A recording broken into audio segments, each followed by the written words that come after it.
أشهد أن لا إله إلا الله وأشهد أن محمدا عبده ورسوله أما بعد فإن خير الحديث كتاب الله وخير الهدي هدي محمد صلى الله عليه وسلم وشر الأمور محدثاتها وكل محدثة بدعة وكل بدعة ضلالة وكل ضلالة في النار. أعوذ بالله من الشيطان الرجيم.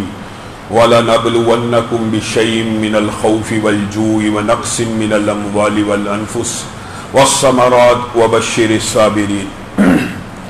تمام قسم کی تعریفات اور حمد و ثنا اللہ مالک الملک کے لیے ہیں، جو تمام کائنات کے خالق، مالک اور رازق ہیں، جو اپنے بندوں پر بے شمار انعامات کرنے والے ہیں، جو ہمیشہ سے ہیں اور ہمیشہ ہی رہیں گے، نہ جن کی ذات میں کوئی شریک ہے نہ جن کی صفات میں کوئی شریک ہے. حمد و ثنا کے بعد لاکھوں کروڑوں درود و سلام ہو اس ہستی اقدس و مقدس پر کہ جن کا نام نامی اور اسم گرامی حضرت محمد رسول اللہ صلی اللہ علیہ وآلہ وسلم ہے، جنہیں تمام کائنات کا ہادی، رہنما، مقتدا، پیشوا، رہبر، امام بنا کر بھیجا، اور جن کے قلب اطہر پر اللہ رب العزت نے اپنی آخری کتاب حمید کو نازل فرمایا. حمد و ثنا اور درود و سلام کے بعد لاکھوں رحمتیں ہوں آپ کے صحابہ پر، امت کے شہیدوں پر، ادیبوں پر، واعظین پر، مبلغین پر، مصنفین پر، محدثین پر، معلمین پر، کہ جن کی وجہ سے اسلام مکمل اور ٹھیک حالت میں ہم تک پہنچا. معزز سامعین گرامی قدر، آج آپ کے سامنے ایک نہایت اہم مضمون رکھنا ہے. وہ یہ ہے کہ ہم میں سے جتنے کہنے والا بھی اور جتنے بیٹھے ہیں سننے والے، عورت ہوں یا مرد، ہر بندہ، ہر عورت، ہر مرد جتنے یہاں پہ بیٹھے ہیں، ہر بندہ کسی نہ کسی پریشانی اور مشکل کا شکار ہے. کوئی ایک بندہ یہاں پہ ہاتھ کھڑا کر کے نہیں کہہ سکتا مجھے دنیا کے اندر کوئی تنگی نہیں. ہر بندہ یا رزق کی وجہ سے پریشان، یا گھریلو حالات کی وجہ سے پریشان، یا کاروبار کی وجہ سے پریشان، یا رشتہ دار اور برادری کی وجہ سے پریشان، یا لین دین کی وجہ سے پریشان، یا مختلف مسائل. ہر بندہ مسئلوں میں، مصیبتوں میں، پریشانیوں میں الجھا ہوا ہے. اور ایک انگریزی کا محاورہ ہے جس کا ترجمہ یہ ہے کہ ہر بندہ انفرادی طور پہ اپنی زندگی کے اندر ایک جنگ لڑ رہا ہوتا ہے، ہر بندہ ایک بیٹل لڑ رہا ہوتا ہے، اور وہ یہ سمجھتا ہے جو مصیبت اور پریشانی مجھ پہ نازل ہوئی ہے شاید کسی اور پہ نازل نہیں ہوئی. یہ ایک انسانی فطرت ہے، انسانی مزاج ہے. اگرچہ بعض لوگ قرآن و سنت کی روشنی میں ان مصیبتوں اور مشکلات کو بہت لائٹ اور ہلکے موڈ میں کر لیتے ہیں، یہ اللہ کا احسان ہوتا ہے، اللہ کا فضل ہوتا ہے. لیکن کوئی بچوں کی نافرمانی سے پریشان ہے، کوئی بیوی کی نافرمانی سے پریشان ہے، کوئی بچوں کی تربیت کی وجہ سے پریشان ہے، کوئی اپنے گناہوں کے اوپر پریشان ہے. پریشانی سے پاک دنیا کے اندر کوئی بھی انسان موجود نہیں ہے. پہلی بات جو میں نے اور آپ نے سمجھنی ہے وہ یہ ہے کہ کسی انسان کو دیکھ کے یہ اندازہ لگانا کہ اس کی زندگی میں کوئی غم ہی نہیں، یہ سب سے بڑا جھوٹ ہے. یہ اپنے دل میں وسوسہ، وہم پیدا نہیں کرنا کہ فلاں بندہ دیکھو کتنی عمدہ زندگی گزار رہا ہے، اللہ کی قسم تجھے کیا پتا اس کی رات کی نیند کیسی اکڑی ہوئی ہے، وہ ڈاکٹروں سے دوائیاں لے لے کے سوتا ہے، کیا ہوا اس کے پاس چند ٹکے آگے ہیں تو نے سمجھا وہ سکون کی، آرام کی زندگی گزار رہا ہے. نہیں، بہت سے غریب ایسے ہیں جو اپنی جھونپڑیوں میں بغیر بستروں کے آرام سے سوتے ہیں، اور بہت سے مالدار ایسے ہیں جن کو اللہ رب العزت کی طرف سے ایسی مصیبت آتی ہے کہ وہ 2-2 4-4 نیند کی گولیاں نہ کھائیں ان کی آنکھوں میں نیند ہی نہیں اترتی. میرے بھائیوں، اس بات کا جائزہ لینا ہے کہ مصیبتیں آتی کیوں ہیں، مشکلات اور پریشانیاں انسان کی زندگی کے اندر جو لازمی جز ہے. ہر محدث نے، مفسر نے اس کے اوپر کلام کیا کہ دنیا کے اندر پریشانی کا آنا اس کے کیا اسباب ہیں. جو 2 نہایت اہم سبب ہیں آپ کے سامنے رکھنے ہیں، اور ان مصیبتوں اور پریشانیوں کو شرعی اصولوں کے مطابق کوپ کیسے کرنا ہے، نمٹنا کیسے ہے، وہ بھی چند باتیں آپ کے گوش گزار کریں گے. پہلی بات یاد رکھیے، قرآن پاک کی آیت جو آپ کے سامنے پڑھی وَلَنَبْلُوَنَّكُمْ بِشَيْءٍ مِّنَ الْخَوْفِ وَالْجُوعِ وَنَقْصٍ مِّنَ الْأَمْوَالِ وَالْأَنفُسِ وَالثَّمَرَاتِ۔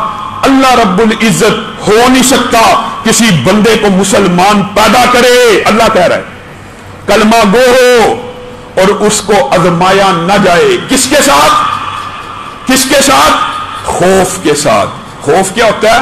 فلاں محکمے والا نہ آ جائے، فلاں ٹیکس والا نہ آ جائے، LDA نہ آ جائے، کارپوریشن نہ آ جائے۔ خوف یہ ہوتا ہے بیماری ہے، پیسے نہیں ہے۔ خوف یہ ہوتا ہے اب پیسے کہاں سے آنے ہیں۔ خوف یہ ہے بجلی کا بل کس نے ادا کرنا ہے۔ اس سے بھی آزمائش آتی ہے۔ پہلی بات وَلَنَبْلُوَنَّكُمْ بِشَيْءٍ مِّنَ الْخَوْفِ، خوف سے بھی آزمایا جائے گا، وَنَقْصٍ مِّنَ الْأَمْوَالِ، مالوں کی کمی آ گئی، بچوں کی فیس آ چکی ہے، فیس ادا کرنے کے پیسے نہیں ہیں، بل والا باہر کھڑا دودھ کا بل لینے آیا، پیسے نہیں ہیں، جنرل سٹور کا کھاتا بن چکا، پیسے نہیں ہیں۔ اموال کی کمی کے ساتھ، پھلوں کی کمی کے ساتھ، رزق کی کمی کے ساتھ آزمائش کی تین قسمیں یہاں پر بیان کرنے کے بعد اللہ رب العزت نے آزمائش کی ایک اور قسم بھی بیان کی۔ وہ کیا؟ اور تمہاری جانوں میں کمی کے ساتھ۔ کیا مطلب؟ والدہ فوت ہو گئی، والد فوت ہو گئے، بھائی جو ملنسار تھے، غم گسار تھے، دنیا سے چلے گئے، بیٹا اللہ نے عرصے بعد دیا، جوان ہوا، کرنٹ لگی، دنیا سے چلا گیا، اللہ نے آزمایا ہے۔ اللہ کی قسم یہ اللہ کی طرف سے آزمائش ہوتی ہے۔ مالوں کا کم ہونا، پھلوں کا کم ہونا، خوف کا آ جانا، تمہاری جانوں میں سے چند جانوں کو اللہ اچک لیتا ہے۔ کیوں؟ وَلَنَبْلُوَنَّكُمْ، اللہ کہہ رہا ہے کوئی بندہ کلمہ گو مسلمان ہو، یہ ہو نہیں سکتا کہ اللہ رب العزت ان کو، اس بندے کو ان 4 یا 5 آزمائشوں میں سے نہ آزمائے۔ بتائیے، اب جائزہ لیجئے، ہم میں سے کون ایسا ہے ایک بندہ کھڑا ہو کے کہہ دے ان 5 آزمائشوں میں سے میرے اوپر ایک بھی آزمائش نہیں آئی؟ آتی ہے آزمائش۔ احسب الناس ان یترکوا ان یقولوا آمنا وهم لا یفتنون، اللہ کہہ رہا ہے، میں نہیں کہہ رہا، کسی مولوی کا قول نہیں ہے۔ کیا بندہ مسلمان نے، کیا بندہ مومن نے یہ گمان کر لیا کہ وہ لا الہ الا اللہ کا کلمہ پڑھ کے اسلام میں داخل ہو گیا اور اب وہ آزمایا نہیں جائے گا، اب اس کے اوپر فتنہ نہیں اترے گا؟ آزمائش، پہلی بات مصیبت، تکلیف، خوف، مال کی کمی، جان کی کمی کس لیے آتی ہے؟ آزمائش کے تحت آتی ہے۔ اللہ تعالیٰ کیوں آزماتا ہے؟ یہ بھی بات سمجھنے کی ہے۔ تو نے کلمہ پڑھا، تو نے اللہ رب العزت کو سامنے سرنڈر کیا، تو نے اسلام کو قبول کیا، اب نبی کریم صلی اللہ علیہ وسلم نے کہا جو بندہ یہ عمل کر لیتا ہے پھر اس کے ایمان کے مطابق اللہ رب العزت اس کو آزمانے کا ارادہ کرتا ہے۔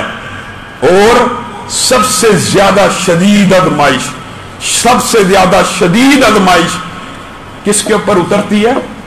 انبیاء کے اوپر، کیونکہ ان کا ایمان کامل ہوتا ہے، مکمل ہوتا ہے، ان کا ایمان مضبوط ہوتا ہے، اس لیے ان کے اوپر ایسی ایسی آزمائشیں اترتی ہیں کہ بندہ حیران رہ جاتا ہے۔ حتیٰ کہ نبی کریم صلی اللہ علیہ وسلم جب مال بانٹ رہے تھے نا، تو ایک بندے نے اعتراض کیا یہ اللہ کی رضا کے لیے نہیں بانٹا گیا۔ نبی کریم کو خبر ملی، نبی کریم صلی اللہ علیہ وسلم کی پیشانی سرخ ہو گئی، غم سے، غصے سے، لیکن منہ سے الفاظ کے کیا کہ اللہ کی قسم موسیٰ کی قوم نے تو موسیٰ کو اس سے بھی زیادہ تنگ کیا تھا۔ انبیاء کے اوپر آزمائشیں شدید آتی ہے۔ بتائیے جو نبی وحی کے تحت مال کو تقسیم کر رہا ہو، اس کے اوپر کوئی بندہ آ کے انگلی اٹھا لے کہ یہ اللہ کی رضا کے لیے مال نہیں بانٹا جا رہا بلکہ پسند اور ناپسند کا لحاظ کر کے مال بانٹا جا رہا ہے۔ نبی کریم صلی اللہ علیہ وسلم خود بیان کرتے ہیں ایمان کے بقدر انسان کے اوپر آزمائشیں نازل ہوتی ہیں، اور انبیاء کے اوپر جو آزمائشیں نازل ہوئی، انبیاء ان کے اوپر پورے بھی اترے اور ان کی آزمائشوں کا ذکر قرآن پاک میں لمبا موجود ہے۔ بتائیے 9 سے بڑی آزمائش کسی کے اوپر آ سکتی ہے؟ 900 برس یقین کیجئے، یقین کیجئے، اپنے گریبانوں میں جھانکیے، حالات کا جائزہ لیجئے۔ آپ کسی بندے کے پیچھے پڑے ہوں، اس کی اصلاح کے لیے، اس کی تبلیغ کے لیے، ایک دن گزر جائے، 1 ماہ گزر جائے، 1 سال بیت جائے، 2 سال بیت جائیں، آپ کا رد عمل کیا ہوگا؟ ایک دن آپ تنگ آ جائیں گے کہ نہیں؟ کیا ہو گیا؟ میں صبح شام اس کو تبلیغ کرتا رہتا ہوں، ہر روز نیا بہانہ لے آتا ہے، ہر روز نئی بات نکال لاتا ہے، ہر روز نیا فلسفہ پیدا کر لیتا ہے، جو دلیل دیتا ہوں۔ اور نوح کون ہے؟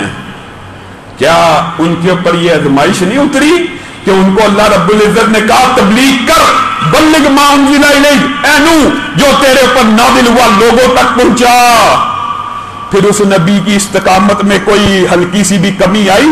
900 برس بیت گئے، 900 برس بیت گئے، صبح شام دوپہر رات ہر وقت ہر لمحہ اپنی قوم کو پکارا، حتیٰ کہ نوح خود کہہ، قرآن پاک میں یہ واقعہ لمبا موجود ہے، لیلا و نہارا فلم یزدہم دعائی الا فرارا، نوح پکار اٹھے، اللہ میں نے اپنی قوم کو 900 برس صبح شام رات دن دعوت دی، 83 بندے ایمان لے کے آئے، 83 بندے 900 برس کے اندر۔ بتائیے یہ آزمائش چھوٹی تھی اتنے جلیل القدر پیغمبر کے اوپر؟ بتائیے یونس کی آزمائش چھوٹی تھی؟ پیغمبر ہے، رسول ہے، کیا کر بیٹھے ہیں؟ صرف اللہ کی اجازت کے بغیر بستی سے نکل آئے ہیں، مچھلی کے پیٹ میں داخل ہو گئے۔ مچھلی تو مخلوق ہے، اور مخلوق کون؟ نبی سے ادنا، نبی سے افضل، عام بشر سے بھی کم تر مخلوق مچھلی، اللہ نے آزمائش دی، اس مخلوق کے پیٹ میں داخل کر دیے۔ نبی کو، پیغمبر کو، انبیاء کے اوپر جو آزمائشیں آتی ہیں وہ اتنی سخت ہوتی ہیں کہ انسان اس کا تصور نہیں کر سکتا۔ آپ حضرت ایوب کی آزمائش کا جائزہ لیجئے، 17 برس بیماری کے اندر، بیماری زبان کے طرف بڑھ رہی ہے، تو اللہ کو کہتے ہیں اللہ تیری ہر بیماری کے اوپر، تیری ہر مصیبت کے اوپر صبر کیا، لیکن اس زبان کے اوپر اس بیماری کو غالب نہ آنے دینا، کہیں یہ زبان تیرے ذکر سے محروم نہ رہ جائے۔ یہ انبیاء ہوتے ہیں، 17 برس کی بیماری کاٹی، زبان سے شکوہ بھی نہیں نکلا۔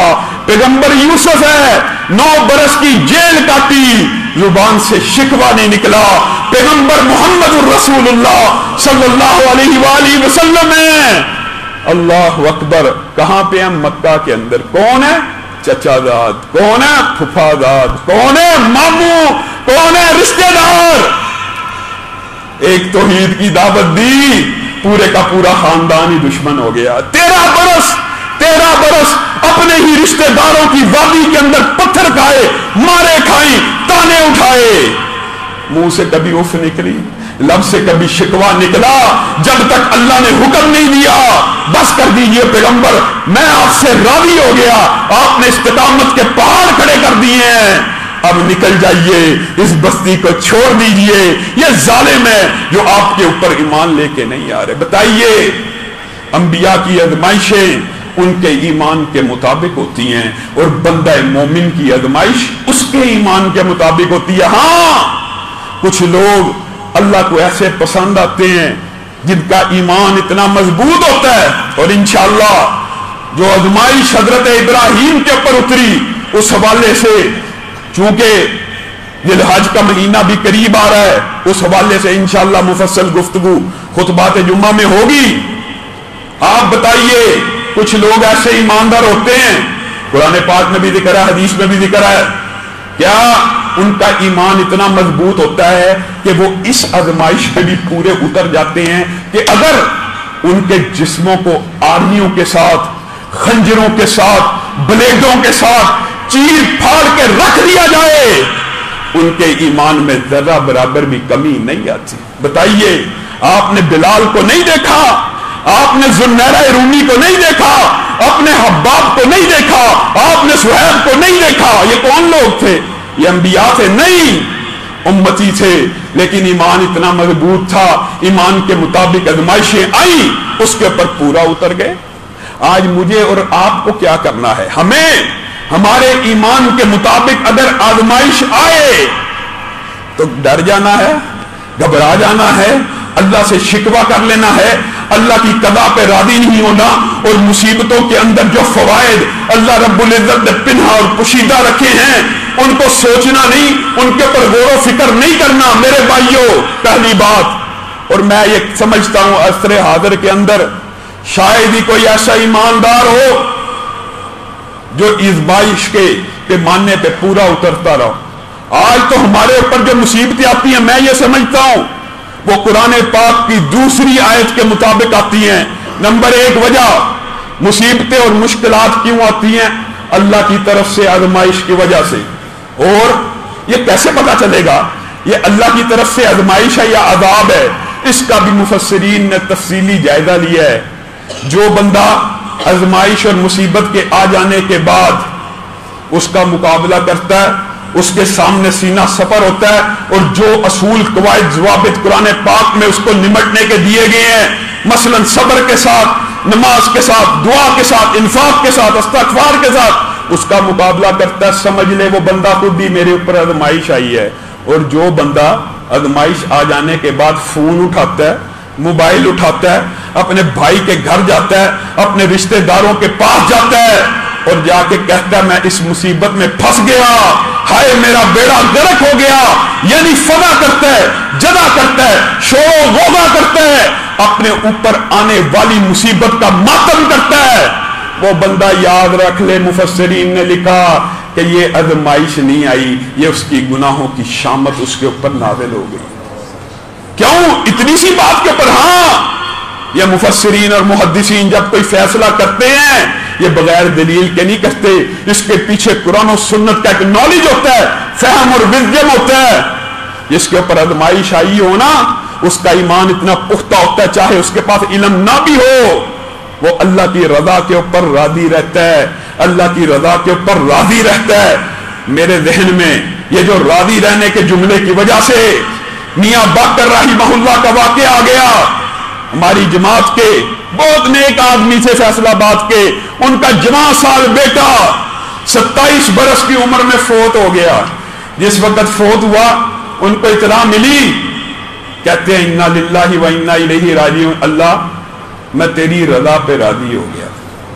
لوگوں نے کہا میاں باقر نے تو صرف آنسو بہایا، پہلے ہی لمحے میں یہ کہنا شروع ہو گیا اللہ میں تیری رضا پہ راضی ہو گیا. 3 گھنٹے جنازے کے اندر تیاری کی، کفن دفن کا انتظام کیا، اس کے بعد عینی شہادت ہے. لوگوں نے کہا 6 سے 7 گھنٹے ہم جنازے سے پہلے جنازے کے بعد میاں باقر کے پاس رہے، ہر ایک کی تذیت کے اوپر، ہر ایک کے اظہار افسوس کے اوپر بس یہی کہتے تھے اللہ اگر تو ایسے راضی ہے میں بھی تیری رضا پہ راضی ہوں. بندوں نے پوچھا میاں باقر یہ آپ کیا کہتے ہو؟ اولاد کا فوت ہو جانا، نبی کی بھی فوت ہوئی تھی، انہوں نے بھی غم کا اظہار کیا تھا. میاں باقر نے جواب دیا اللہ کی قسم صرف یہ جملہ اس لیے تکرار سے کہہ رہا ہوں، اس لیے بار بار کہہ رہا ہوں شاید میرے رب کو پسند آ جائے اور رب بھی جواب میں یہ کہہ دے میاں باقر اگر تو مجھ سے راضی ہو گیا میں تجھ سے راضی ہو گیا. اس جملے کی وجہ سے شاید میرا رب مجھ سے راضی ہو جائے. مصیبتوں کے اوپر کس طرح صبر کرنا چاہیے یہ ایک لمبا طویل باب ہے، لیکن یہی آزمائش کا اور گناہوں کی شامت کا فرق ہوتا ہے. گناہوں کی شامت کے اوپر بھی صبر کرنا چاہیے یہ بھی بتاؤں، لیکن آزمائش آ جائے اس کے اوپر وبیلا کرنا، اس کے اوپر ڈنڈورا پیٹنا، اس کے اوپر مظلومیت کے ماتم کرنا، لوگوں کو 1-1 منٹ کی رپورٹ خبر پہنچانا، اور پھر الفاظ کیا ہونے یار اللہ تعالیٰ نے مجھے اس مصیبت کے لیے چنا، یار اللہ تعالیٰ نے میرے ہی گھر کو ان مصیبتوں کے لیے چن لیا. بعض بڑے دیندار گھرانوں کے اندر یہ الفاظ کہے جاتے ہیں کیا موت نے صرف ہمارے گھر کا ہی دروازہ دیکھ لیا؟ وما اصابکم من مصیبت فبما کسبت ایدیکم، اللہ کہہ رہا میں نہیں کہہ رہا. مصیبتوں کا جو دوسرا سب سے بڑا سبب ہے وہ کیا ہے؟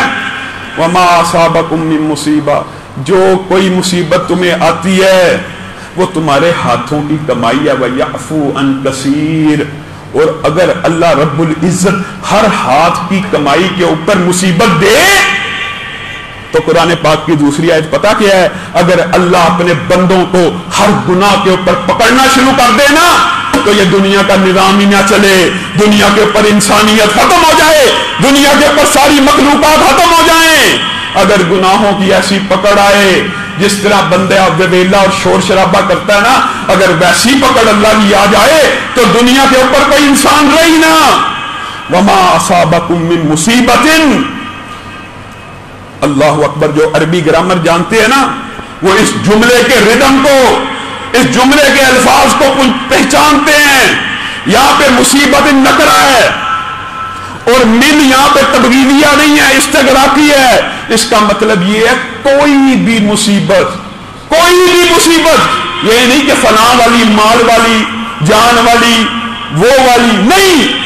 کوئی بھی مصیبت ایسی نہیں جو تجھ پہ نازل نہیں ہوتی مگر تیرے ہاتھوں کی کمائی ہوتی ہے. اللہ کہہ رہا، میں نہیں کہہ رہا.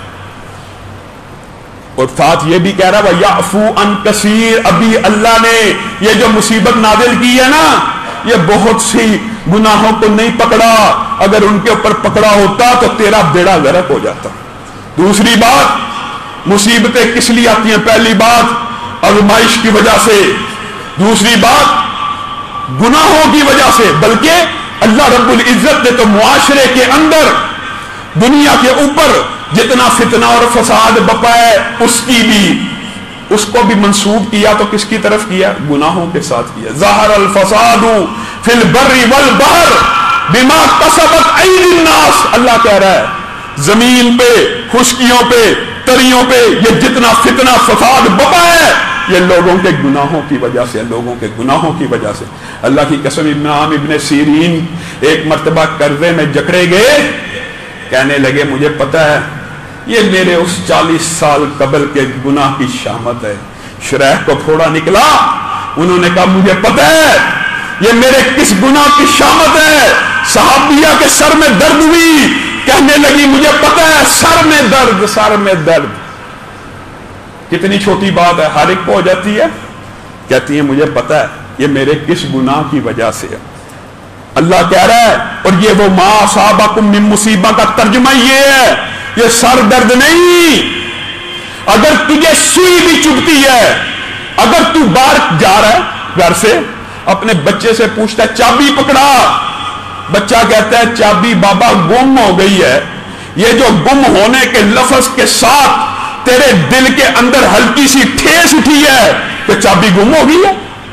اللہ کی قسم یہ بھی تکلیف اگر نازل ہوئی ہے تو تیرے اپنے گناہ کی وجہ سے نازل ہوئی ہے. اتنی چھوٹی تکلیف بھی انسان، جتنی بھی تکلیفیں آتی ہیں دو سبب کے اوپر، انسان اپنے اعمال کا جائزہ لے لے. کیا وہ اتنا پکا مومن، پختہ مومن ہے کہ اس کے اوپر آزمائشیں آئیں؟ اگر نہیں تو لا محالہ یہی بات ہے کہ اس کے گناہوں کی وجہ سے اس کے اوپر پکڑ آ گئی ہے. اور خوشخبری بھی ہے، یہ بات نہیں کہ صرف آپ کے سامنے اس بات کو بیان کیا جائے. اللہ کی قسم مصیبتوں کے اندر ایک بہت بڑی خوشخبری ہے جس کا ذکر اللہ رب العزت نے خود کلام حمید میں کیا ہے. وَلَوْ بَسَطَ اللہ کے ساتھ اگر اللہ رب العزت اپنے بندوں کو کھلا رزق دینا شروع کر دے، جو ایماندار ہیں، جو مسلمان ہیں، یا ان کو مصیبتوں آزمائشوں سے محفوظ رکھے، تو وہ کیا کریں؟ وہ اللہ رب العزت کی بغاوت پہ اتر آئیں. مصیبتوں کے اندر سب سے بڑی جو خوشی کی بات ہے وہ یہ ہے، نبی کریم صلی اللہ علیہ وسلم نے کہا بندہ مومن کو کانٹا نہیں چبھتا. کانٹا اللہ تعالیٰ اگر وہ کانٹا چبھنے کے اوپر جو شرعی اصول ہیں ان کو پورا رکھتا ہے نا، تو اللہ تعالیٰ اس کانٹا چبھنے کے اوپر بھی اس کے گناہوں کو معاف کرتا ہے. اگر کانٹا چبھنے کے اوپر گناہ معاف ہو رہے ہیں تو تو جو پریشانیوں اور مصیبتوں میں پھنسا ہوا ہے تو اللہ کا شکر کیوں ادا نہیں کرتا؟ اللہ تعالیٰ ان مصیبتوں کی وجہ سے تیرے جسم کو گناہوں سے پاک اور صاف کر رہا ہے، تیرے گناہ دھو رہا ہے. نبی کریم صلی اللہ علیہ وسلم نے کہا بندہ مومن کے اوپر پریشانیاں، مصیبتیں اس طرح آتی جاتی ہیں یہاں تک کہ وہ دنیا سے چلا نہیں جاتا، مگر یہ ساری پریشانیاں اور مصیبتیں اس کے گناہوں کو دھو کے پاک صاف کر دیتی ہیں. مصیبتوں کی سب سے بڑی خوشخبری یہ ہے کہ مصیبتیں اگر ان کے اوپر صبر کیا جائے، اسی طرح عمل کیا جائے جس طرح شریعت میں مطلوب و مقصود ہے، تو انسان کے سارے گناہوں کو معاف کر دیتی ہے. انشاءاللہ اس موضوع کے حوالے سے اپنی گزارشات کو جاری رکھیں گے. اللہ رب العزت جو کہا گیا، جو سنا گیا، اس کو سمجھنے کی توفیق عنایت فرمائے.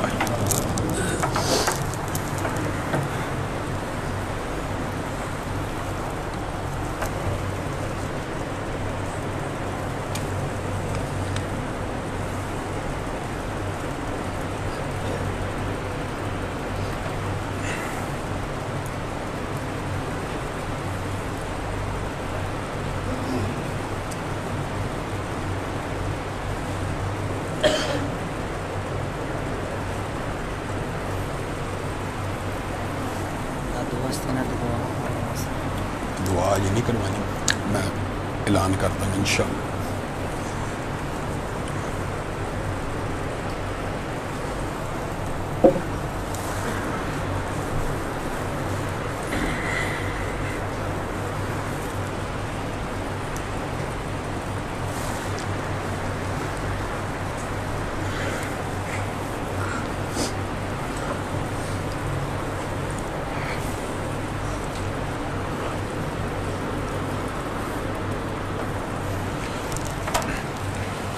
إن الحمد لله نحمده ونستعينه ونستغفره ونؤمن به ونتوكل عليه ونعوذ بالله من شرور أنفسنا ومن سيئات أعمالنا من يهده الله فلا مضل له ومن يضلله فلا هادي له وأشهد أن لا إله إلا الله وأشهد أن محمدا عبده ورسوله أما بعد فإن خير الحديث كتاب الله وخير الهدي هدي محمد صلى الله عليه وسلم وشر الامور محدثاتها وكل محدثة بدعة وكل بدعة ضلالة وكل ضلالة في النار۔ معزز سامعین گرامی قدر، آئے روز ہم آپ کے سامنے شاعر اسلامی اسلام کے حوالے سے چند باتوں کو رکھتے رہتے ہیں۔ آج جو بات آپ لوگوں کے سامنے رکھنا مطلوب و مقصود ہے وہ نہایت اہمیت کی حامل ہے۔ میرے بھائیوں، ہمارا معاشرہ جتنا مرضی زوال پذیر ہو جائے، جب تک اسلام کے نام لیوا زندہ ہیں، جب تک کلمہ گو مسلمان زندہ ہیں، ہم حکام بالا کو بھی اور تمام سیکولر عناصر کو، ملحد عناصر کو خبردار کرنا چاہتے ہیں۔ اللہ مسلمان جتنا مرضی گر جائے، مسلمان جتنا مرضی زوال پذیر ہو جائے، بات اللہ رب العزت کے کلام کی توہین ہو، شاعر اسلام کی توہین ہو، بندہ جتنا مرضی گیا گزرا مسلمان کیوں نہ ہو، یہ اس کی غیرت گوارا نہیں کر سکتی کہ اس کے سامنے کوئی اٹھے اور قرآن پاک کی آیتوں کا مذاق اور تمسخر اڑائے۔ آپ کے سامنے میں آج ایک مقدمہ رکھنا چاہتا ہوں۔ اللہ رب العزت نے کلام حمید کے اندر ارشاد فرمایا وَقَرْنَ فِي بُيُوتِكُنَّ، عورتیں اپنے گھروں میں قرار پکڑیں، عورتیں اپنے گھروں میں رہیں۔ یہ کس کا حکم ہے؟ مولوی کا ہے کہ اللہ کا؟ بتائیے، یہ مولوی نے کہا ہے یا کسی عام مفتی ملوانے نے کہا ہے؟ یہ جو لبرل اور سیکولر اور ملحد عناصر ہیں، اس جملے کے خلاف پراپوگنڈا کرتے کرتے، حرزہ سرائی کرتے کرتے یہاں تک پہنچ گئے کہ پاکستان کی ایک مشہور کمپنی ایریل ہے، اس نے اشتہار بنایا، اس نے کہا یہ گھر میں قرار پکڑو جملہ جو ہے نا، یہ جملہ نہیں، ایک داغ ہے، نعوذ باللہ ثم نعوذ باللہ۔ اللہ کی آیت کو داغ کہہ دیا، شرم نہ آئی، غیرت نہ جاگی۔ یا کسی مولوی کا کلمہ ہوتا ہم برداشت کر لیتے کہ چلو مولوی کی بات کا مذاق اڑایا جا رہا ہے، اللہ نے کہا میں نے اور تو نے نہیں کہا۔ وَقَرْنَ فِي بُيُوتِكُنَّ، عورتیں اپنے گھروں میں رہیں، عورتیں چار دیواری میں رہیں۔ اشتہار یہ بنا ہے، یہ جملہ ایک داغ ہے اور یہ داغ ہمیں روک نہیں سکتے۔ قرآن پاک کے جملے کو داغ کہا، اور یہ صرف قرآن کا جملہ نہیں ہے اور یہ صرف عورتوں کے لیے حکم نہیں ہے، یہ بات بھی یاد رکھیں۔ حضرت عقبہ بن عامر صحابی رسول ہے، مرد ہے کہ عورت؟ بتائیے، مرد ہے نا۔ نبی کریم صلی اللہ علیہ وسلم سے پوچھتے ہیں من نجات کس چیز میں ہے اللہ کے رسول؟ تو اللہ کے رسول ان کو جو وصیت کرتے ہیں، نصیحت کرتے ہیں، پہلی بات زبان کو پکڑ کے رکھ، اور دوسری بات کیا کہتے ہیں؟ اپنے گھر میں قرار پکڑ۔ مرد کو اگر نبی کریم صلی اللہ علیہ وسلم کہہ رہے ہیں تو فضول بناؤ سنگار کر کے مائل کرنے کے لیے اپنے گھر سے باہر نہیں نکل سکتا، بازار میں نہیں پھر سکتا، ایسی سوٹ اور ایسے بوٹ پہن کے، ایسی خوشبوئیں لگا کے کہ جس سے عورتیں تیری طرف مائل ہوں، اگر مرد کو ایسی حالت میں گھر سے نکلنے کی اجازت نہیں ہے، اور نبی کریم صلی اللہ علیہ وسلم عقبہ بن عامر کو کہہ رہے ہیں اپنے گھر میں قرار پکڑ، یہ کہتے ہیں کہ عورت کو جو کہا جا رہا ہے گھر کی چار دیواری میں رہو، نعوذ باللہ یہ داغ ہے، اور اس داغ کو آگے جو جملے ہیں یقین کیجئے ادا کرتے ہوئے ہمارا دل ڈرتا ہے۔ آپ بتائیے کیا یہ وطن اسلام کے نام پہ حاصل کیا گیا تھا؟ کہاں پہ پم رہا ہے؟ کیا وہ سو رہے ہیں؟ ان کے افسران کی کیا ملی بھگت ہے؟ کیمرہ کہاں پہ سو رہی ہے؟ کیا اس کو نظر نہیں آ رہا یہ قرآن کی آیت کے ایک ترجمے کا اللہ اعلانیہ مذاق اڑایا جا رہا ہے؟ پہلے یہ جو کمپنی تھی نا، یقین مانیے مجھے تب بھی نہیں تھا سمجھ آتا، مجھے نہیں تھا سمجھ آتا، ہر بندے کا اپنا فہم ہوتا، ہو سکتا کسی کو سمجھ آتی ہو۔ اس نے اشتہار بنائے، داغ تو اچھے ہوتے ہیں، داغ تو ہمیشہ سے ہم نے بچپن سے پڑھا، نبی کریم صلی اللہ علیہ وسلم طہارت کا سبق دینے والے ہیں، داغ تو شریعت اسلامیہ میں اچھے نہیں ہیں، گند میل کچیل اچھی نہیں ہے۔ اس نے پہلے معاشرے میں کہا داغ اچھے ہوتے ہیں، پھر اس نے بکن ہاؤس کی لڑکیوں کے گندے کپڑوں کے اوپر دیواروں پہ لگوایا اور کہا ہم اپنے داغ کیوں چھپائیں۔ اب بات یہاں تک نہیں رہی، اب سیدھا ہی کہہ دیا کہ گھر کے اندر جو رہنا ہے یہ جملہ ہی ایک داغ ہے، نعوذ باللہ۔ آپ بتائیے کیا ہم مر گئے ہیں؟ اگر ہم مر جائیں پھر تم اس طرح کے اشتہار بناتے پھرو، یہ بات بھی یاد رکھو۔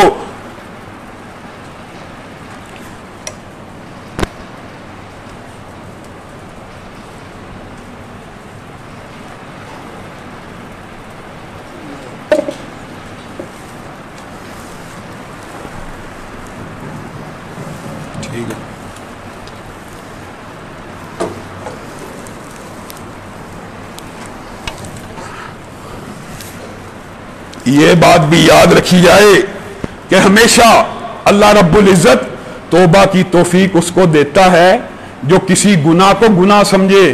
ایک بندہ کسی گناہ کو گناہ ہی نہیں سمجھ رہا، اس کو توبہ کی توفیق مل جائے گی؟ اس کی نظر میں تو گناہ نہیں ہے۔ اور میرے بھائیوں، تم اپنی بیٹیوں کو چاہے نچواؤ، چاہے بازاروں میں بھیجو، جہاں جہاں مرضی لے جاؤ، لیکن اللہ کے لیے یہ شاعر اسلام، یہ قرآن کی آیات، ان کا مذاق ہرگز نہ اڑاؤ۔ اور آپ نے اور میں نے کرنا کیا ہے؟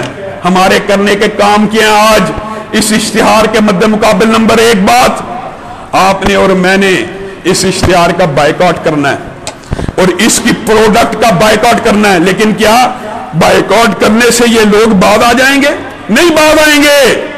نمبر ایک بات، آج کے بعد کوئی غیرت مند مسلمان ہے اس کے گھر کپڑے گندے ہو جائیں، ایریل صرف نہیں آنا چاہیے، کسی حالت میں نہیں آنا چاہیے، پہلی بات۔ دوسری بات، کم از کم 1000-2000 تو ہم یہاں پہ موجود ہیں، اگر لاکھوں نہیں، اور لاکھوں لوگ سننے والے سوشل میڈیا کے اوپر موجود ہوتے ہیں۔ ہر بندہ مجھ سے وعدہ کرے وہ اپنے علاقے کے جنرل سٹور والے کے پاس جائے گا اور اس کو یہ بات سمجھائے گا، میرے بھائی اس کمپنی والے نے اللہ کے قرآن کا مذاق اڑایا ہے، اگر تیرے پاس یہ ایریل صرف موجود ہے، تو نے اس کے پیسے ادا نہیں کیے، ان کو واپس کر دے۔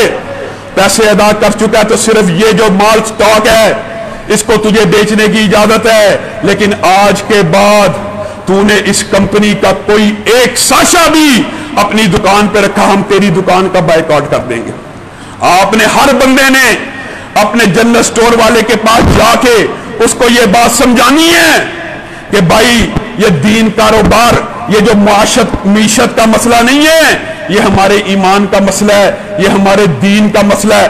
اس بات کو بڑا لائٹ لیا جا رہا ہے۔ اللہ کی قسم بتائیے، اس طرح کے اشتہارات جب بندہ پڑھتا ہے نا، انسان کو ایک غرق اگر ہتھیار سے نہیں ہوتا تو ان کی ہلاکیات کا جنازہ نکال کے ان کا بیڑا غرق کر دیا جائے۔ آج ہلاکیات کے اوپر حملے ہو رہے ہیں، میں اور آپ اس بات سے بے غم بے فکر، بتائیے یہ کیسے ہو سکتا ہے کہ پیمرا نے یہ اشتہار نہ دیکھا ہو؟ بتائیے، یہ ممکن ہی نہیں ہے۔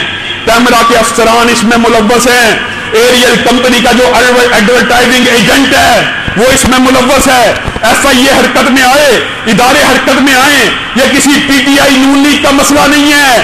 ایک اشتہاری کمپنی نے پہلے کریم نے اسلام کا مذاق اڑایا، بچی نے گھر سے بھاگنا اور شادی پہ ہمیں ہائر کیا جائے، کبھی کیوں موبائل والے مذاق اڑاتے ہیں۔ آج بات یہاں تک آ گئی، اللہ کی قسم یہ آخری حد ہے، اس کے بعد کون سی توہین ہونی ہے؟ بتائیے کیا ہو سکتا ہے جب اللہ کی آیت کو براہ راست داد کہہ دیا جائے؟ اس سے زیادہ شاعر اسلام کی کیا توہین ہو سکتی ہے؟ نمبر تیسری بات، آپ نے جو کام کرنا ہے سوشل میڈیا کے اوپر، عوام کے اوپر محنت کرنی ہے، ان کی ذہن سازی کرنی ہے۔ یہ کوئی بھی سیاسی مسئلہ نہیں ہے، اس کو سمجھانا نہایت آسان ہے کہ اس کمپنی نے براہ راست اللہ کی آیات کو نشانہ بنایا ہے۔ اس کے لیے اویئرنیس کی کمپین چلائی جائے. جس بندے کے پاس سوشل میڈیا کا اکاؤنٹ ہے وہ اس کمپین میں شامل ہو جائے. چوتھی بات، جب اس کمپنی کے خلاف قانونی جدوجہد ہوگی، اور انشاءاللہ میں آپ لوگوں کو یہ تسلی بھی کرانا چاہتا ہوں اور آپ سے وعدہ بھی لینا چاہتا ہوں، ہم انشاءاللہ پیر کی صبح، آج ہمارا ارادہ تھا پٹیشن دائر کرنے کا اس اشتہار کے خلاف، لیکن وکلاء تیاری کرنا چاہتے تھے. انشاءاللہ پیر کی صبح یہ ہائی کورٹ کے اندر پٹیشن دائر ہوگی. آپ نے اس پٹیشن کے لیے بھی دعا کرنی ہے. اور اس طرح کی کمپنیوں کے خلاف جب قانونی چارہ جوئی ہوتی ہے، یقین مانیے ہم اپنے ذاتی پلاٹ کے لیے، ذاتی جائیداد اور پراپرٹی کے لیے بڑے بڑے مہنگے وکیل ہائر کر لیتے ہیں، لیکن جب اس طرح کا کوئی کیس ہونا، سب سے تھکا ہوا وکیل، بلکہ کوشش یہ کی جاتی ہے جو وکیل مفت مقدمہ لڑے گا ہم کیس اس کو دے دیں گے. میرے بھائیو، نہیں، یہ دین کے شاعر کے اوپر حملہ ہو رہا ہے. اور یہ بات پاکستان کے آئین اور دستور کے بھی خلاف ہے، کیونکہ پاکستان کا آئین اور دستور خود یہ بات کہتا ہے. 295 کی شکیں پڑھیں، عیسائیوں کے، یہودیوں کے مقدسات کی ہم توہین نہیں کر سکتے، اور اللہ کے فضل سے کبھی کی بھی نہیں. کیا کبھی کسی مسلمان نے حضرت عیسیٰ کے اوپر تان کیا ہے؟ کبھی کسی مسلمان نے حضرت موسیٰ کے اوپر تان کیا ہے؟ اگر پاکستان کے آئین کے اندر یہودی عیسائیوں کے انبیاء اور مقدسات کی توہین حرام ہے اور اس کے خلاف قانون موجود ہے، تو جو پاکستان میں اسلامی شاعر کے خلاف قانون اور آئین میں ساری شکیں موجود ہیں، اور ریاست کی ذمہ داری آرٹیکل 2 میں یہ بیان کی گئی ہے کہ ریاست اسلامی شاعر کا تحفظ کرے گی، دفاع کرے گی. کہاں ہے ریاست؟ ریاست فی الفور FIA ان کو گرفتار کر کے ان کی کمپنیوں کو بند کیوں نہیں کر رہی؟ کیا ہم آئین اور قانون کے تحت عدالتوں کے دھکے کھائیں گے، ہمارا کیس لڑا جائے گا؟ اور بعض وکلاء نے ہمیں کہا، علامہ صاحب اتنی جلدی نہ کیجئے، سوچ لیجئے، نتائج بڑے سنگین ہوں گے. میں نے ان کو ایک بات کی، اللہ کی قسم ہے، اس سے بہتر ہے بندہ مر جائے، اس سے بہتر ہے بندہ مر جائے. اس کے سامنے شاعر اسلام کی توہین ہو رہی ہو، اس کے اندر استطاعت ہو اس کو روکنے کی، اور وہ روکے نہ. اللہ کی قسم آپ میں استطاعت موجود ہے.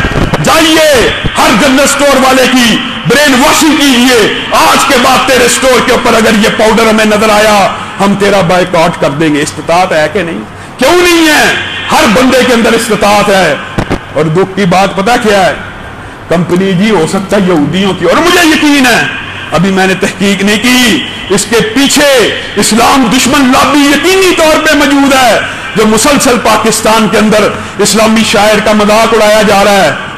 اور جو لوگ دفاع کرنے والے ہیں نا، گزشتہ دنوں ہمارا ایک نوجوان ساتھی دوست، لیکن شہید کی جو موت ہے وہ قوم کی حیات ہے، اور دار و رسن کی گود کے پالے ہوئے ہیں ہم، سانچے میں مشکلات کی ڈھالے ہوئے ہیں ہم. وہ دولت جنو کے زمانے سے اٹھ گئی، اس دولت جنو کو سنبھالے ہوئے ہیں ہم. وہ 21 برس کا نوجوان خوبصورت بلال خان، اللہ کی قسم قادیانیوں اور رافضیوں کے دل میں کھٹکتا ہوا ایک کانٹا تھا، آنکھ میں چبھتا ہوا ایک شتیر تھا. آج اس کی شہادت نے یہ بات ثابت کر دی ہے، بلال خان تو کمزور سا تھا، تو پتلا سا تھا، لیکن تیری شہادت نے یہ بات ثابت کر دی کہ تیرا وجود دشمنوں کے اوپر بہت بھاری تھا. جو لوگ اس طرح کی کمپینز کرتے ہیں، اسلام آباد کے اندر اسلام کے نام پہ بنا ہوا دارالخلافہ، بلال خان کو گھر سے بلایا، 21 سالہ نوجوان کو، روافظ کا رد کرتا ہے، صحابہ کا دفاع کرتا ہے، نموس رسالت کی بات کرتا ہے، خنجر مار کے شہید کر دیا گیا. اٹھائیے تاریخ، خنجر مار کے شہادت کی ابتدا، خنجر مار کے قتل کرنے کی ابتدا، خنجر مار کے دشمنی کو، اپنے دل کا انتقام نکالنے کی ابتدا کہاں سے ہوئی؟ اللہ کی قسم، فیروز ابو لولو المجوسی، جس کے مزار کے اوپر آج عرس ہوتا ہے، جو کئی لوگوں کا ہیرو ہے، اس نے حضرت عمر کے اوپر سب سے پہلے خنجروں سے وار کیا تھا. اور بلال خان کی یہ تمنا تھی اللہ اسے شہادت کی موت نصیب کرے. چند ہی دنوں کے بعد اللہ رب العزت نے اس کو شہادت کی موت نصیب کر دی. لیکن آج یہ جو واقعہ ہوا، یقین مانیے کل شام سے جب سے میں نے یہ اشتہار دیکھا ہے اس وقت سے آج تک میری نظروں میں وہ نوجوان لڑکا آ رہا ہے. اس قسم کا جب بھی کوئی مسئلہ ہوتا تھا نا صرف اس کو ایک میسج کرنے کی بات ہوتی تھی, پھر پورا سوشل میڈیا وہ اکیلا نوجوان ایسے اس میں تحریک بپا کرتا تھا کہ ہر پیج کے اوپر وہی ٹرینڈ ٹاپ ہو جاتا تھا جو بلال خان کی وال سے نکلتا تھا. اللہ رب العزت اس کی بھی شہادت کو قبول کرے. اور دوسری بات, محمد مرسی کا انتقال ہوا مصر کے اندر, ہم ان کے لیے بھی دعائیں مغفرت کرتے ہیں. اللہ رب العزت ان کو بھی جنت الفردوس میں جگہ دے. ان کی حکومت کو غاصبانہ طور کے اوپر قبضہ کر کے ہٹایا گیا. اور دکھ اور افسوس کی بات یہ ہے کہ ان کی نماز جنازہ کو بھی ادا نہیں کرنے دیا گیا. لیکن کیا ہوا, ایک ملک میں اگر ان کی نماز جنازہ نہیں ہوئی, 7 بر اعظموں میں اس مرد مجاہد کی نماز جنازہ کو ادا کیا گیا. ایک اعلان آپ کے سامنے بھی کرنا ہے اور آپ سب ساتھیوں نے وعدہ بھی کرنا ہے. ڈاکٹر فضل الہی بیمار تھے, رمضان میں نہیں آ سکے, لیکن انشاءاللہ وہ اس اتوار کی مغرب کا درس یہاں پر دیں گے. آپ سب ساتھیوں نے خود بھی آنا ہے اور اپنے خواتین کو, گھر والوں کو, سب کو لے کے آنا ہے. اتنا بڑا شیخ الحدیث, اتنا بڑا محدث, اللہ کی قسم رشتہ داری کی وجہ سے نہیں کہہ رہا, میں نے اپنی زندگی میں اپنے محدود علم کے مطابق اپنی آنکھوں سے اس سے بڑا ولی اللہ نہیں دیکھا. لوگ ان کی زیارت کرنے کے لیے اسلام آباد جاتے ہیں, وہ چل کے آپ کے پاس آ رہے ہیں. آپ سب ساتھیوں نے مغرب کے بعد ان کا درس بھی اٹینڈ کرنا ہے. اسی طرح ایک اور جگہ ان کا درس ہے, یہاں پر قریبی پنجاب یونیورسٹی سوسائٹی ہے, وہاں پہ بھی وہ درس دیں گے. جو آخری اعلان میں کرنا چاہتا ہوں, یہ بہت بڑی خوشخبری کی بات ہے. اللہ کے فضل و کرم سے ہمارے حفظ کا شعبہ لڑکوں کا جاری تھا, جس کے نتائج آپ کے سامنے اللہ رب العزت ہی کے کرم سے بہت عمدہ رہے.